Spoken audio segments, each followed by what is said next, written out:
okay. Now, so I will go through the details of requirement first and go overall to discuss about, our flexibility in applying this, right?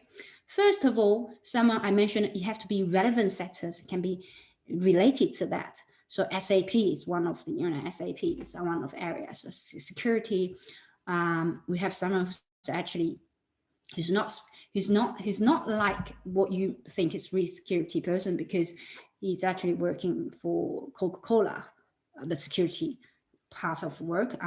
It's not, in fintech, but still I got his permanent visa approved.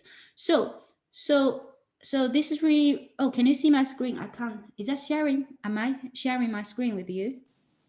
Yes. Yeah. Okay. All right. Perfect. So let's define first of all what areas. So we don't need to worry about sport, art, or academia and research, right? Research about PhD students. We did quite a few of that in this area, but we're really focusing on profession. So first of all, someone has to apply. They have to have a profession. Okay, profession is called work. Simple. Work is, so they have definition of that. It's called vocation requiring knowledge of some department of learning or science. So what does that mean? It means someone can actually get permanent visa without qualification, because it says vocation requiring knowledge of some department of learning or science. Science really referring to, you did computer science, bachelor degree, a formal undergraduate study, that's called science. If someone has no qualification whatsoever, can they be approved permanent visa? Yes, which is really, really funny and a really great insight. We found this is really great, and we actually indeed got a permanent visa for a few of clients without he didn't go to university at all. He didn't go to university at all. The one area, the other area, we got candidates whose backgrounds not in IT at all, whose background, for example, in business, relevant business, art, whatever is this. It's nothing to do with technology, but later on he actually changed to technology. And is that okay? Yes, indeed. That it's not relevant for point system. They will not give any points, or they will give they will not give points on this one, because when you go skill assessment, they will not consider its relevance. It is relevant, but our interpretation of this, it doesn't require someone to have formal qualification. It doesn't require someone to have a qualification that it's relevant to that work. First area of requirement. Second area of requirement 8, which is this one. This is actually the only one requirement. So everything on 26 pages. First of all, you have to have a work, profession. If you are doing work, the second area will be you are still prominent, will be asset, and no difficulty in obtaining jobs. So recognition, you have to have international recognition. International recognition, therefore, break down in 3 areas. You're still prominent in this area, asset in Australia, and have no difficulty. How can we demonstrate? Very easy. All right, if someone has got job offer in Australia, obviously no difficulty, and then this candidate will be prioritized.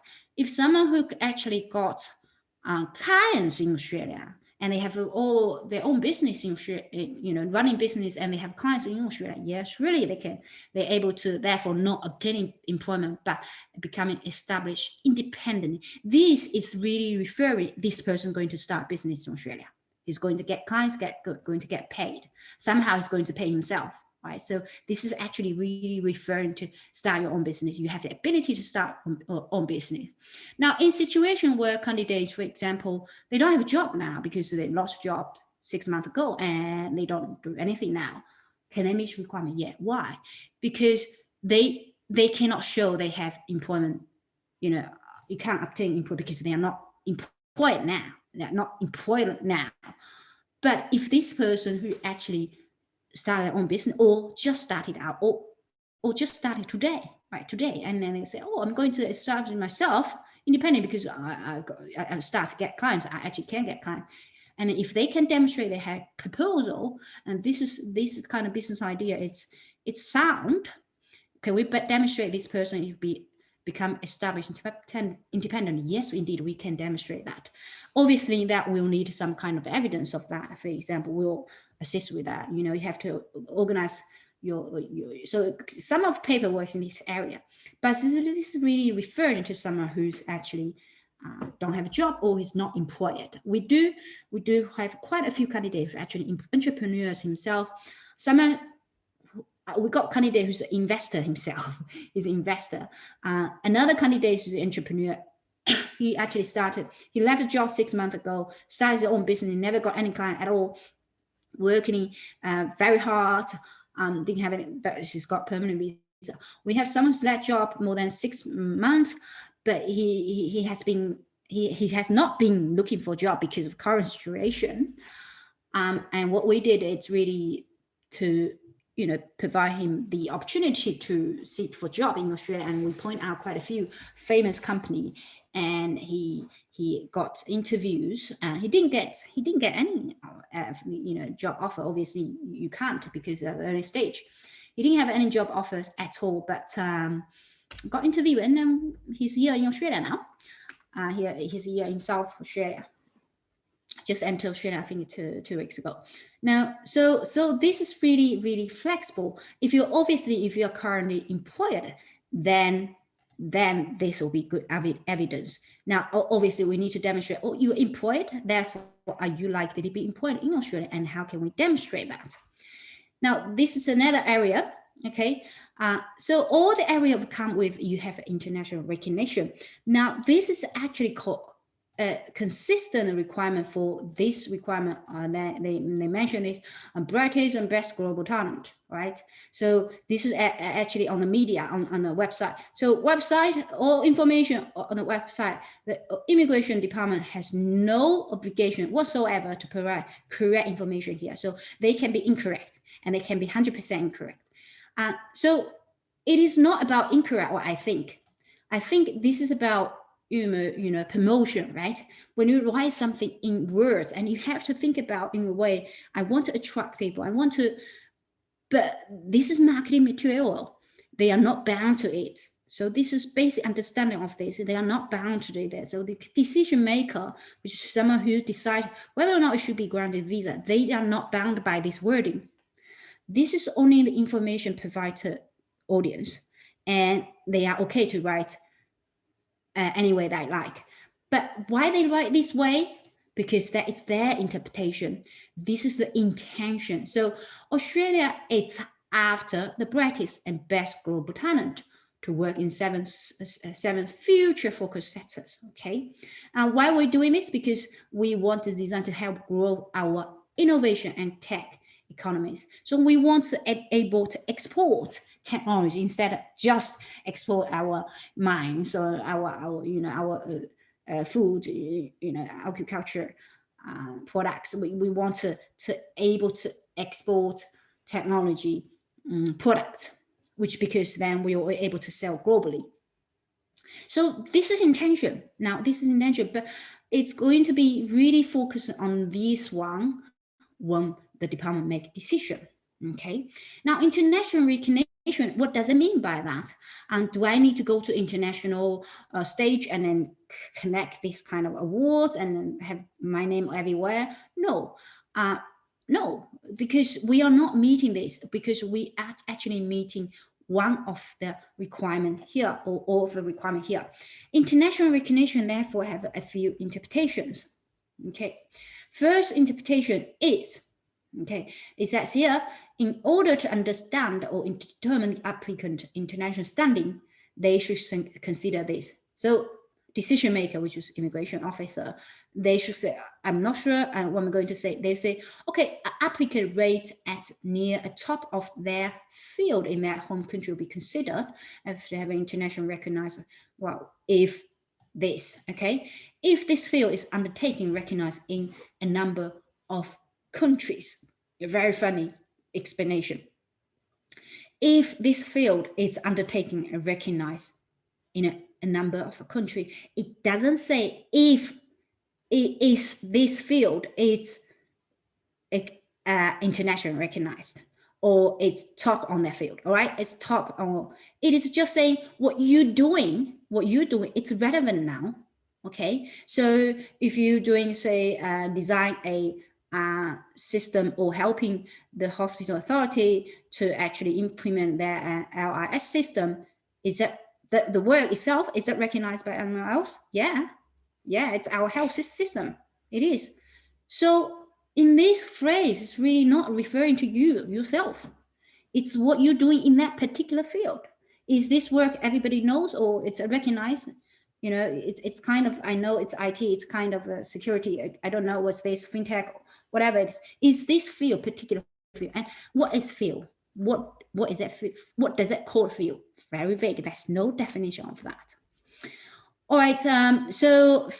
Right, that's our interpretation of that. So lots of work, especially for other candidates, some of them, they don't have a very rich experience or rich evidence. And then we have to dig in, like dig hole, to think about what is the particular field and why this candidate's field is so particular and why differentiate himself with others. And this field doesn't have to be, we don't say it has to be IT. We don't just say like IT as a whole field. We can say a very narrow area. So for someone in medtech, it's the area, a lot of area, devices and medtech, selling pharmaceutical products, medtech. Well, it's medtech, right? Because it's involved of medtech. I don't know. We got someone who's pricing manager from German, and he's got PR. Pricing manager, we have a clinical trial manager who's not doing the research, but he's got permanent visa because itself, it's a whole life cycle of the whole product become commercialized, the whole area of that. So if this field itself is recognized, then you tick the box. We met this requirement.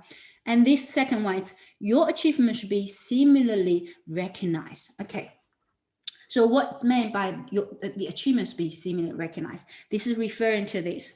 Now, we will compare a lot of factors. For example, if someone who just newly come to AWS and he's already 55, and he just entered AWS as an architect, I don't know, just for 3 months, compared to candidates who's 30 years old and came to AWS for 6 months, or just came to AWS for 3 months. Would we say this person same standards? No. Why? Because if a 30 years old candidate who actually got into AWS, he has a lot of potential. And 30 years old in Australia, we'll think if he achieved really great. But if you're already 55, about to retire, would you recognize as international standard? I doubt. You can see that's actually age plays some kind of tricky here. But it doesn't say, look, if you're 55, 45, or over 45, you have no chance. No, that it's best part of global talent. It still gives you recognition. We actually got a lot of candidates who are over 55. We have one over 55. So over 45 got quite a few, 40-ish. That's a range. But it doesn't has to be in that area. But some actually it's so really vague. Again, this is very, very vague. But the interpretation here should be your achievement compared to same age, same person in Australia. We recognize you have great achievement. Right, lots of candidates in Hong Kong, I think they have better achievement than Australia, simply just because you work longer hours. In Australia, 9 to 5, that's it. That sometimes they just probably leave the work about 3 o'clock to pick up kids. So 9 to 5. And some people might work a little bit longer hours, but really it's not like that. That's why you're here. So you want to come to Australia because they are really about embrace of our life-work balance. It's not stress in working at all. So I was assuming in Hong Kong, lots of candidates will be highly regarded for that if they're working technology. It's really easy to meet this requirement if you come from Hong Kong. And so they give an example, for example, someone who's holding senior position in a highly competitive international recognition. All right, so is this a must? No, this is example, right? Example, someone who's holding senior position in highly, or what it's high. So highly international company can be a international company, US company, right? But we still got candidates who actually they just run their own business, and their own business obviously is not international organization. Is that okay? Yes, we got result for that as well. So another example, they say, okay, you have senior position with internationally owned reputation will typically be senior academic or senior executive. So if you're CEO of the company, well, yes, obviously you are. Organization, so it's about everybody to know you. So one of the banks, for example, one of the IT companies, Pure Storage, SaaS, Oracle, IBM, any of that to be considered an international organization. So if some of that home or regional company, they don't have international exposure, then it still be okay, because you need something else to say, oh, even we are a regional company, but our organization, the company have international standing in our particular area. So this particular area, if you ask me, how does the department know that?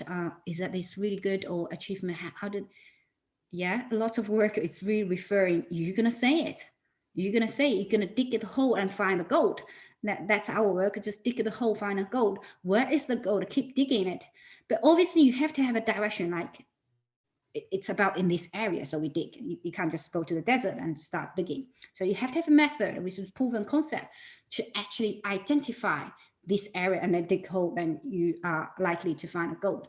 So this is our strategy on this one.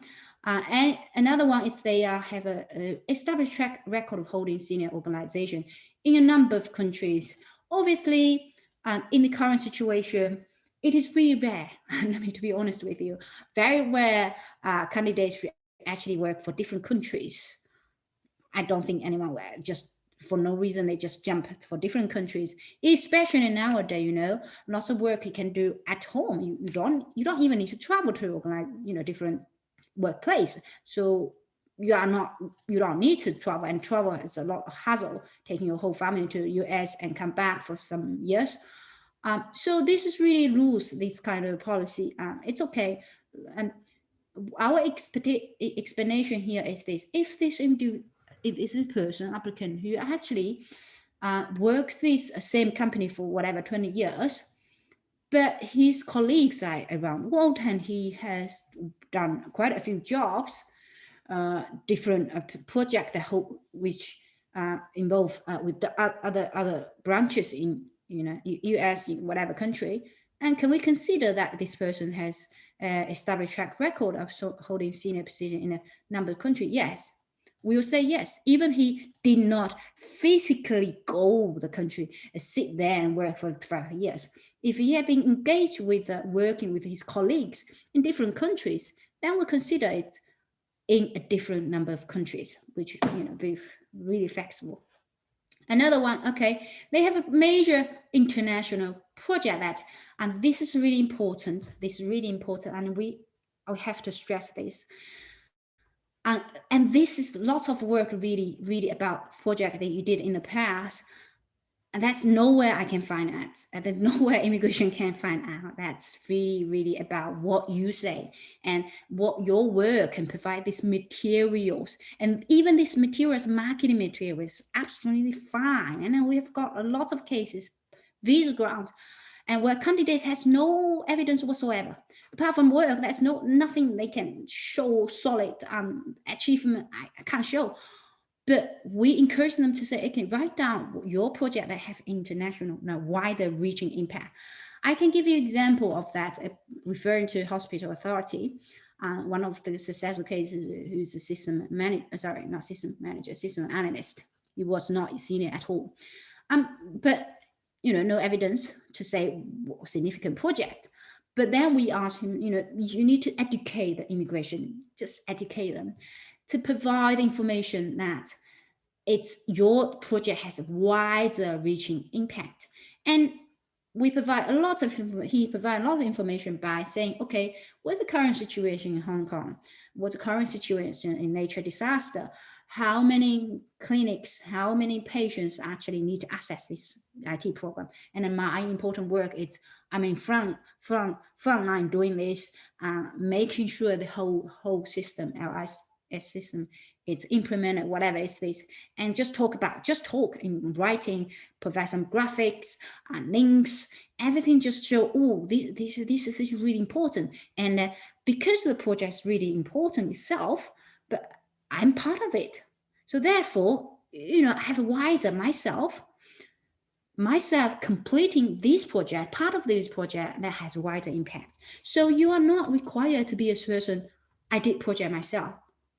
Well, impossible nowadays. Impossible you did project yourself. You could be part of it.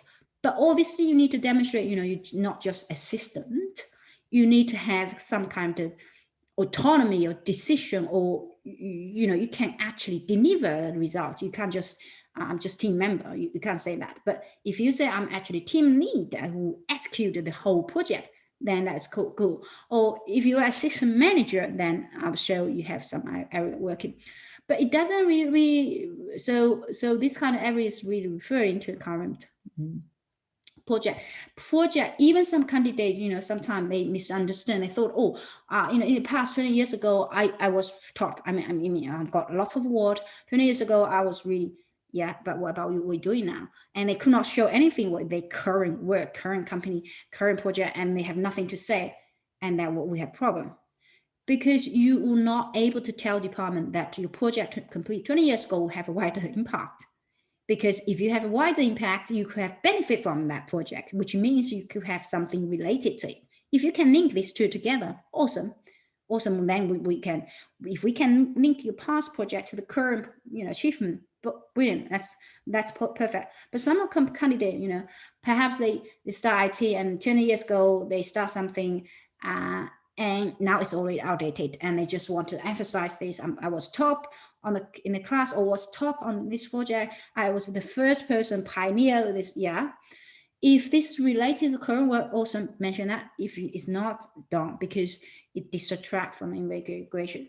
So major internet project really referring to this. It doesn't have to be something like, I go to international, I go different countries. Again, it's about whether this project itself will have international recognition. People will say, I think this is awesome. Just as simple as that. I know this is awesome. So if an HR, IT recruitment headhunter, if they say, I know this project, I think it's awesome, it's enough. Is that? Yes. And in terms of evidence, obviously, each case is different. Again, we need to dig the hole and find a gold. Work together just to find, make this as shining as possible. This one is about research, so we don't need to focus. Okay, we don't need to focus because it's about scientists. That's all. That's all of the requirement. Department provides some evidence of what you can provide in terms of what kind of evidence you can provide. It gives some indication here. What about your nominator who's really good? That's one evidence. I'll give you some points here. Supporting documents from their boss, including qualification, awards, professional points, position, anything related to this, really anything. So, when we provide checklists, we're just asking, do you have this? Do you have that? Just provide this. And another one is supporting documents from qualified person, recognize award, international recognition. So at this point, you can see that it's a few examples. We never need to limit it to this. And does it say if we can provide this, does it say we can get PR? No. Again, it's not about that. All right, so basically, that's all of the legal actual requirements. So which means if we meet this, if we tick the box on each of we just mentioned, bang, visa grant, so they can reject you. Obviously, we're going to go back to another first question again. How do you make sure, how I make judgment on whether or not this candidate will be okay? I think my understanding is really go back to the actual requirement, actual initiative when they propose it here. I'm sure, you know, you are technology people, when you're doing jobs, sometimes you just feel, oh, I just do it every day. It's simple. That's my work. I don't know what else to say. But think about 10 years time, 10 years time, what we want and what we want to see. You know that what we want to see, that would be a not crown space, okay? Crown computing will be next stage, which means we will need a lot of storage, yeah. So, and think about this, gonna be that something in it will be taken as a priority. Cloud computing will be a priority. Security, yes, fintech. If they are working in banks, security is one of the areas the department, because it's going to be major. And SAP, right, about manufacturing type of system, yeah, because Australia wants, obviously it's probably going to be hard, but they want to have our own manufacturing ability. We need it. We need to take a percentage of that, our share, and we'll think about that. Or think about think about whether they have create a trading system. Now, someone probably say, okay, I'm not creating because we are using Finastra as their own, but your position in that organization, how important is that? So we are looking really what different angle to try to figure out what is the, so we are really thinking about one word here. I think the only words correct in this website is here, future focus. The only thing we know. And so I think about future focus. So we have candidates who propose idea of something called it's not deep learning, sorry. It's about use natural language processing to interpret whatever's happening in gaming situation. And his proposal, he's just proposing. He hasn't started. My goodness. AI is in Australia now, all right? So think about the way it's excitement. That's something, future, we are focused about green energy, right? Green energy will be next area of we working, and mining, right? Ability to find gold, for example. We actually got client like this area, ability to find gold. In terms of IT, we've done quite a lot. Who's actually about storage, cloud computing, system analyst, in terms of medtech. Everything nowadays needs IT, and what we want to see is whether or not this is what Australia wants. It's what they want really simple, really simple. They do not want applicant to come here to take someone's job, someone who's lower grade, job. They want someone to have 3 areas of offering. Okay, can you or not recruit? Can you or not provide job opportunities for our graduate first stage? Can you give up jobs? Okay, so if someone who's actually an entrepreneur and business owner or just started, or anything has in entrepreneurship, right, it will be considered. Or the second one, are you able to train your fellow graduate? Okay, so is your skill set, it's really, really great for us, so we can learn from you. Thirdly, can you help any of our organizations or company in Australia to transform? Do you have the experience done that in the past? That's it. So everything about when we answering department questions, really answering now, or it's not about the candidates so good, and it's really about, can he actually help? Why he can help? And we have to understand this area, not just understand what your skill set, but understand industry. Do you have any questions now? Hey, Joanna. Okay, I'm Dicky. So Yeah. I just want to know what kind of document or evidence, although you have highlighted a little bit of evidence. Yes. My question is, how can we prove our qualification? Yes. Which kind of evidence we need to provide in order to make sure, because I guess most of our classmates are qualified, but the problem is how can we prove our experience and profession? Okay. Okay. In terms of that, I actually am thinking whether we provide checklists, obviously just a standard one. But after that, still confusing, they say, I don't know what to provide. And Like so, lots of, maybe, sorry for interruption. For example, maybe some of us are very experienced in certain IT industry or technology industry, but maybe so we need to provide employment record or even for some project. Actually, it's difficult. We can mention about our project, our contribution, but sometimes it's difficult to provide the evidence. Indeed. So, well, employment record obviously will be just like foundation of that. You need that material, otherwise you can't claim it, because otherwise it will be lying. They say, okay, I work for this company, what's the evidence? I work for this company and did this project. So work for this company won't give you permanent visa, right?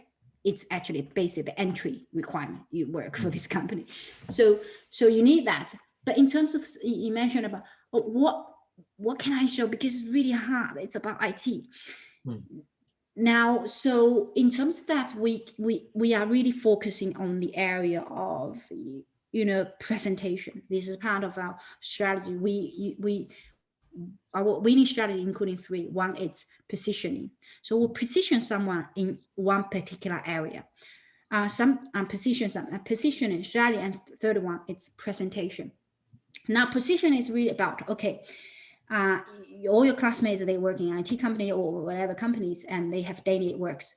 And sometimes you just believe, I'm going to tell department everything I do, just everything.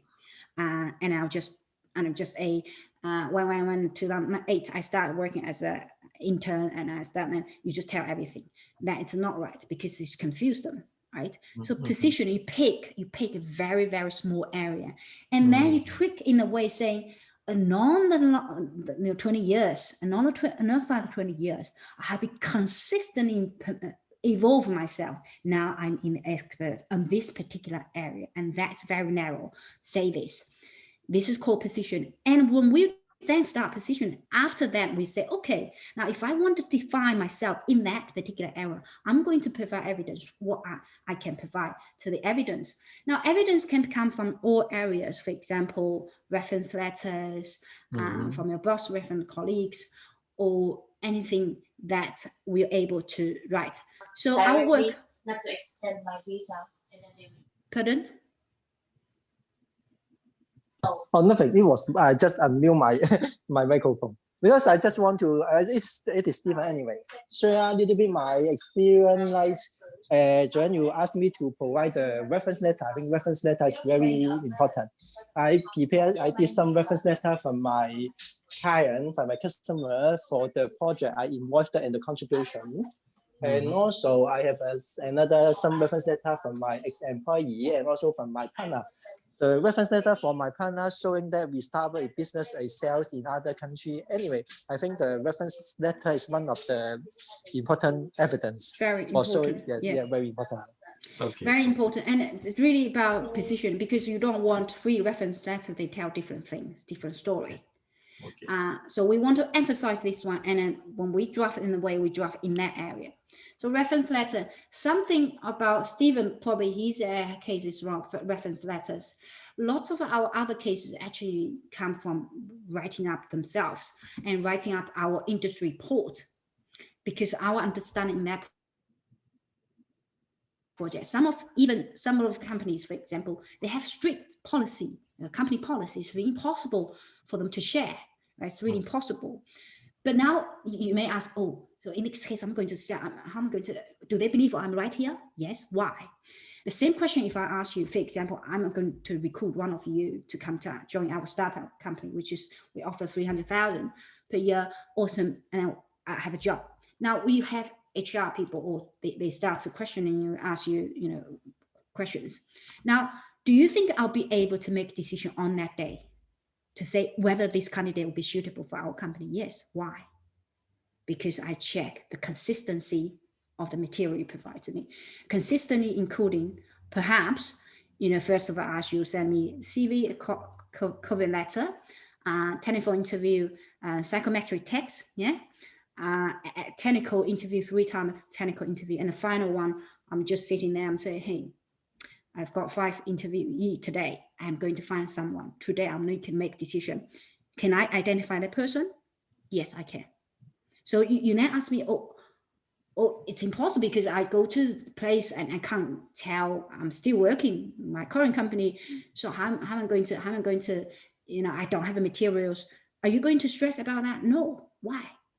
Because you're actually asking for a job and you do it. And then you just need to, you just need to show to that HR person, say, hey, you know what? I can help your company to succeed in this way because I have a lot of companies in the past and because I did project ABC. They don't even need to call a referee. They don't. They just can make decision. Why? It is called intellectual decision, right? It's professional judgment. So it's really common sense in the way, I think what we're doing here, very much a common sense. It doesn't really say, can we throw random reference data? Is that enough? So even for hiring a job, perhaps they're not going to ask you reference letters, right? They won't, and it just take, waste of time. Sometimes they check character reference, they just don't. Okay. Hey, for example, Joanna, maybe for my case, I'm teaching in the university. So actually, people can find my information in the university website. Is it already suffixed? So your question is, you can find information on a website, just find yourself. Is that Maybe even for some of our colleagues, they are very senior. Actually, people can find the position, the background, the bio in the company's website. Yes. So is this already suffixed, or do we need much more evidence? Oh, okay, right. So you basically say, okay, I have my information on the website. Search yourself. Again, yes, that's your question. Yes. So now you have to provide evidence because you have to apply, right? For example, this program, that is a procedure apply. Then immigration will then search online. Say, hey, is this person legit? I'm going to search online to see whether, and then if they will find your information because you provide a link to them. Say, yeah, my information here, check. And then they will go and have a look. Oh yeah, I think this is correct and accurate and consistent. That's the only thing they do here. Just confirm that your evidence you provide is correct. But it doesn't mean, again, you meet the requirement, right? Even they check on LinkedIn. They check LinkedIn's connections. They connect with LinkedIn. And they're just trying to find out, well, are you saying the right thing here? But they are not relying on that information. They are relying on application itself, what you present. They will make decision simply on the documents you present to them that given time. Say, hey, I'm going to launch this application today, and that's my supporting documents, including graphics, video recordings, interviews with I don't know, top conferences. That's my presentation, everything I provide to you, and they will just simply make decision on that only. I got your point. Thank you. Yeah. All right. Any further questions? I was too fast. What was I? Joanna, it's Ali. I have to jump into another call. So what will be the next step? I would like to discuss individually my scenario. Yeah, and for just simply send me so your CV, and we just have a preliminary assessment. Just if it's okay, then we'll send questionnaire. After that, we'll have an individual call to go through. So we'll be asking. Do I have your email somewhere? Yeah, I think I will. Okay. I shared your email in our group. We have a group. Okay. Also, maybe Joanna, you can explain a little bit of your steps for further individual's case. How do you do, and to let my customer can how to prepare and communicate with you. Okay. So for assessments, just early stage, just free assessment. You just provide a CV with me, and we'll go through that assessment. If we think that it's a chance, we would like to find out more, and then we send questionnaire. If we don't think we have a chance, or I don't think I actually have the 100% confidence, or at least 80% confidence, I will just provide feedback. Say, I'll provide further information and say I'm not able to help. If then we send a questionnaire, it means we kind of interested about profile. Then after that, if we think, hey, it's likely, we can get result, and then we'll send out Zoom call, which is just pick a time slot there, and then we talk through. And if you're happy with that, we will, after the call, I will send out our offer. You then decide whether or not to take an offer, or you have any questions, you can come back to me. And then if you'd like to take offer, and just provide passport ID, and then kind of send out client agreement. After which we then start our processing. We will send out quite a few emails about our login details to log into your client portal, schedule another call to go through the checklist and organize documents. So we'll have a constant communication, 3-way communication between so myself and team members and chief technical advisor. So we'll be working together. So it is what we work here. It's quite a wave. It'll be not just myself working on a file, on particular file. So Stephen knows that we have a multiple person communicate with you at the same time. So wave, we work together. They work different angles of work because their speciality is different. And then what processing time for us is 3 to 4 weeks. Immigration, however, take longer time now. It's at least 4 to 5 weeks now. And it is not the same to everybody because they have new direction now, which means they are not processing application in order. They're not because you lodge earlier. It's not. It's about who they want the most. Who they want most, obviously, if someone who's more earning power, who has a job offer, this kind of will be prioritized. Others will be then taking a little bit longer time. So we just submit application, and then once you invite, it's very simple, straightforward. Just lodge application within 2 weeks, and then organize finish check, done, and your work's done. So our work will be pretty much focused on first stage. That will be a lot of effort on first stage, constant communications, emails, Zoom calls, as well as WhatsApp. So we'll create WhatsApp for everybody's family, each family. After that, we will also, after visa granted, so we will also invite everybody. After invitation received, and we will invite participants to join our platform, which is online platform for all our candidates to share their experience after they come to Australia, like that. So the whole process of procedure is really, really straightforward and follow step by step, focusing on each of areas. And checklist. Joanne, sorry. Oh, go ahead. Are you only focused on this program, or you will assess the candidate to recommend them to apply through other program or other visa? I only focus on this one. This program, okay. Yes. Because we just have awesome results. Many different types. Awesome results. In fact, we did really good on business visas in the past before the GTI. Hence, we know exactly what we are thinking is quite different to others. We are very good on 2 part of work: skill one, which is employer sponsored one, and the business visa. So what we are thinking is quite different. We always think about whether these candidates have commercial benefit, their product have commercial benefit to Australia. Thinking about not just is this person skilled, it's about whether they'll be beneficial for Australia. Can they create jobs for Australia? So like that. I cannot no longer advise on any other program because law change quite often. I'm not sure whether I'll be able to have the updated knowledge of that. But for GTI, it's constant change, and we are always ahead of everybody in this. So I'll be very comfortable to advise anything about GTI. Yeah. Okay. Yeah, I think you are very focused and professional in GTI. Actually, I think our process is quite efficient. I think we have only Zoom meeting less than, I think 3 and 4 times only, or less than. Yes. And then you can and then you can finish the visa for me. Yeah. Communication is really effective. We are, and you don't need constantly to sometimes, because when we start working, it means you start working and I'm start working. We assign file and we start working. Everybody just doing this part, someone doing this, and then it's like a puzzle bring for our team.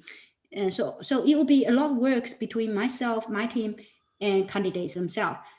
it's like we build it in puzzle together. And our consultant team, they were doing this to and put an image. And the only thing we really need to show the department is about that image. We need to planting that picture in their brain, say, hey, this kind is awesome. I just invite. So everything we do here, just everything related to this area, it's a complete image.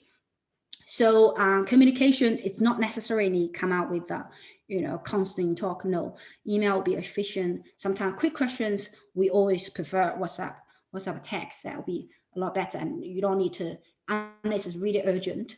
It's not required to cause constant call, unless something that's really need clarification. So I hope I just explained some of the information. But if you guys interested about this, always feel free to send an email to me. We can do free assessment. It's really up to you to apply now or later, or not apply at all, or at least to really assess whether this is an opportunity for you. I think if you come to this program, the best time will be past last year, the best time, and the second best time. I was in the best time, right? You were in the best. The second best time is now.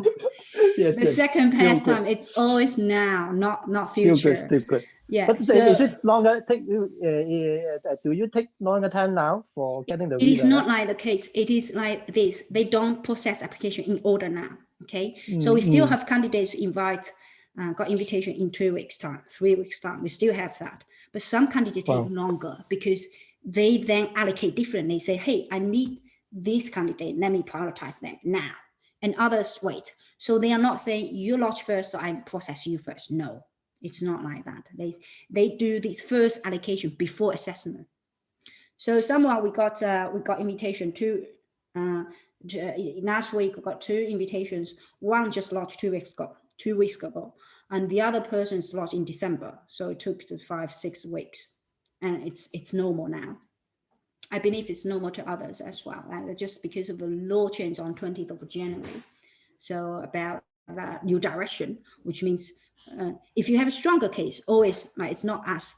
If you have a stronger case, your application will be processed very fast.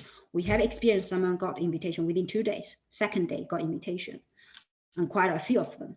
So, and in terms stronger, it's really comparing to someone else's lodge at the same time. It is not about comparing with a colleague. It's about someone who's lodged at the same time, and simply just because you're better than them, somehow you're going to prioritize. They prioritize you first. Obviously, among all other candidates, Hong Kong candidates are prioritized, right? So for candidates from China, 6 months, right? Some now it's 3 to 6 months. From other countries, it's very long time now. So Hong Kong candidates, I think, is still very good and very good time to apply now. The best time, obviously, in the past, the second best time. I also remind we should use the HK Star visa, but not BNO. Right. Yeah. Yes. You use HK Star visas. And yes. And may I have asked a question? I also want to let you know. People said that once I will get the invitation. Maybe invitation. Does it mean basically before the visa application? Once I have the invitation does it mean basically I will get the visa without any issue? Can I say that? So in our experience, yes, because we prepare everything was done in the first stage. So yes. So for us, everybody just requests for police checks and health exam. That's it. So if they get invitation, pretty much yes, unless yes, I would say our experience is this, because we've done all the works and nothing else left really. Yeah. All right. This one. Thank you very much for